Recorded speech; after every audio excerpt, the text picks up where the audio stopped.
Géniatique, vous êtes dans vos recherches en étudiant la famille de la personne. Ici, par exemple, sur Catherine Direr, j'ai qu'une date approximative de mariage. Dans l'espace de travail, accessible grâce à cette icône, j'ai ici Aide.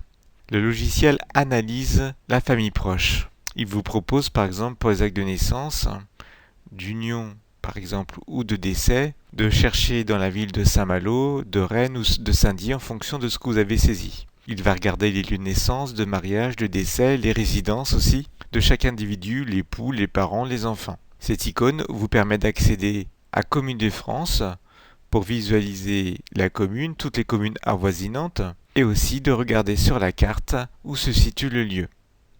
Ainsi, par exemple, si ces enfants sont nés à Saint-Malo, que vous ne trouvez pas le mariage à Saint-Malo, vous pourrez au fur et à mesure rechercher dans les communes avoisinantes autour de Saint-Malo. Alors ici, on va d'abord voir maintenant comment rentrer des médias, c'est-à-dire les photos des individus. Je vais fermer l'aide à la recherche. Je vais aller sur Claude Dessieux ici. Je vais cliquer sur Médias. Le petit plus ici me permet de choisir depuis l'ordinateur ou depuis un scanner. Je vais dans le répertoire où se situent mes photos. Je clique sur Claude Dessieux et j'ouvre. Voilà, sa photo apparaît dans l'arbre et aussi dans sa fiche simple. Si je vois que j'ai fait une faute sur Paul, eh bien, je vais simplement aller dans Prénom et je corrige. Je n'ai rien à faire de plus. Jean son père, je vais dans Médias toujours, le plus, et je choisis, voilà. Il est ici, je sélectionne. Morand Joséphine, je clique sur le plus et je vais choisir sa photo que j'ai préalablement enregistrée. Je peux aussi la scanner si je veux.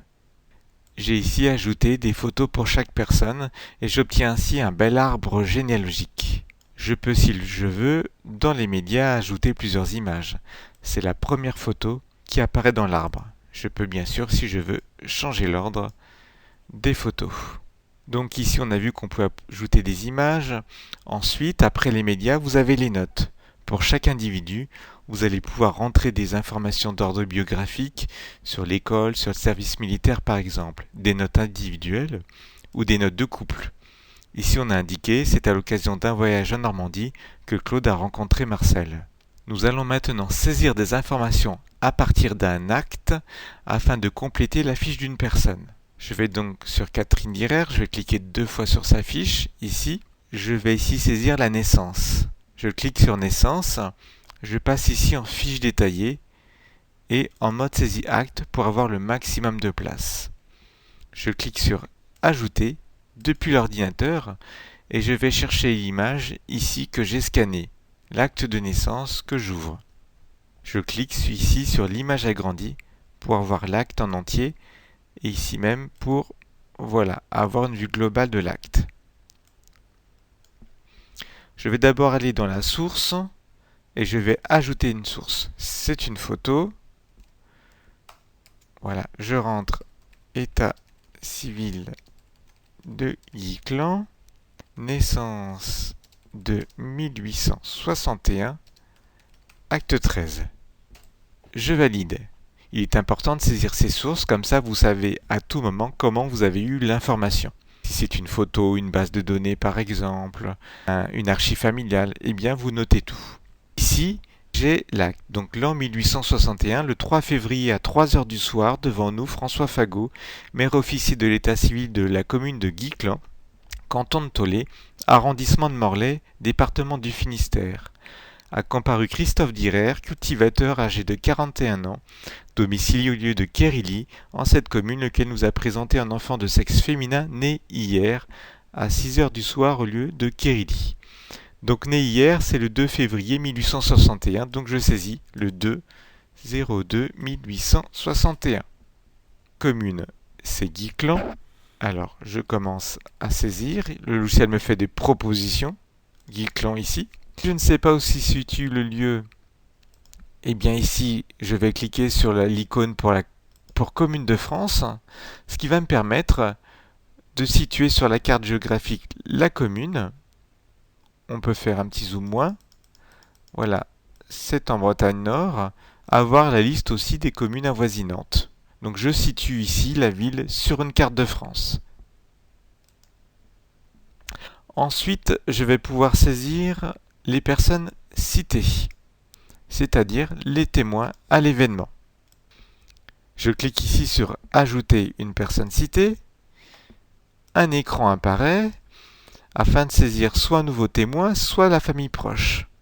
Et dans les témoins, il y a le père, qui est Christophe Direr. Je clique dessus. La qualité, il est déclarant, comme on l'a vu dans l'acte. La parenté, c'est le père. Je saisis ce qui est indiqué dans l'acte. Et je clique sur Ajouter une personne citée. Je peux ainsi saisir et sélectionner d'autres témoins proches. Ici, je peux saisir un nouveau témoin, c'est-à-dire un témoin qui n'est pas présent dans la famille proche. J'ai fait une erreur de saisie ici sur la qualité. Eh bien, je vais cliquer sur ce petit bouton ou cliquer 2 fois pour corriger l'orthographe. Voilà, et je valide. Ensuite, eh bien, ici, je peux saisir une note sur l'événement lui-même. Donc, par exemple, souvent, eh bien, j'ai l'heure ici. Catherine est née à 18h au domicile de ses parents, qui est d'ailleurs Kéridi.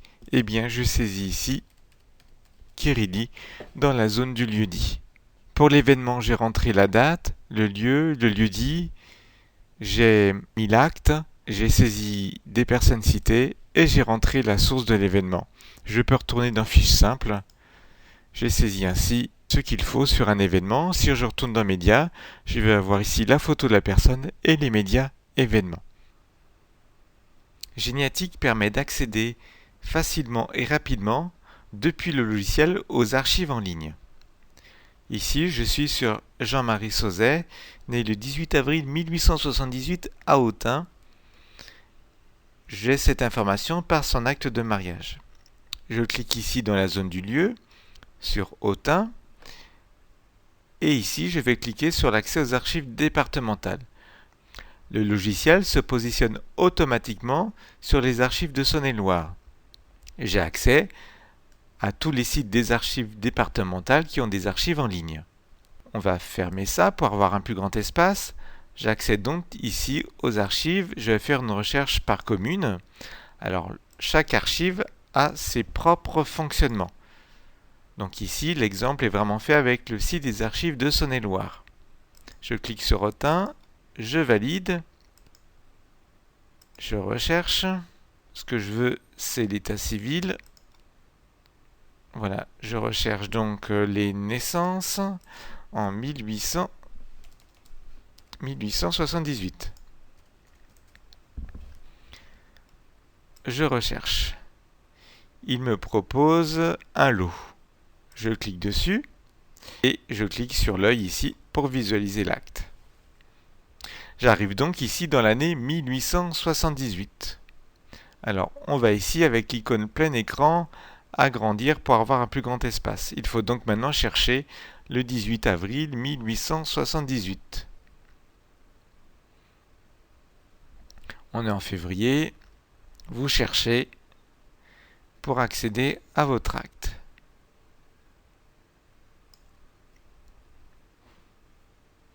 Alors on peut zoomer. Effectivement, l'acte apparaît ici. Je vais pouvoir voir tous les détails, les témoins, les mentions marginales qui sont présentes ici. Chaque archive a son propre fonctionnement. Les archives de Saône-et-Loire proposent de télécharger l'acte, la page entière. Donc je clique sur télécharger l'acte au format JPEG, j'enregistre. Sauzet Jean, naissance à Autun en 1878. J'enregistre mon document. Vous n'avez pas cette possibilité d'enregistrer l'acte au format JPEG.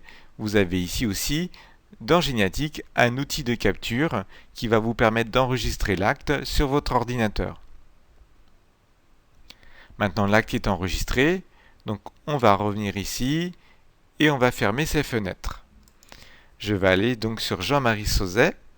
Je vais cliquer sur Naissance, comme on l'a vu au tout début, on va cliquer sur Ajouter depuis l'ordinateur et je vais sélectionner mon acte ici.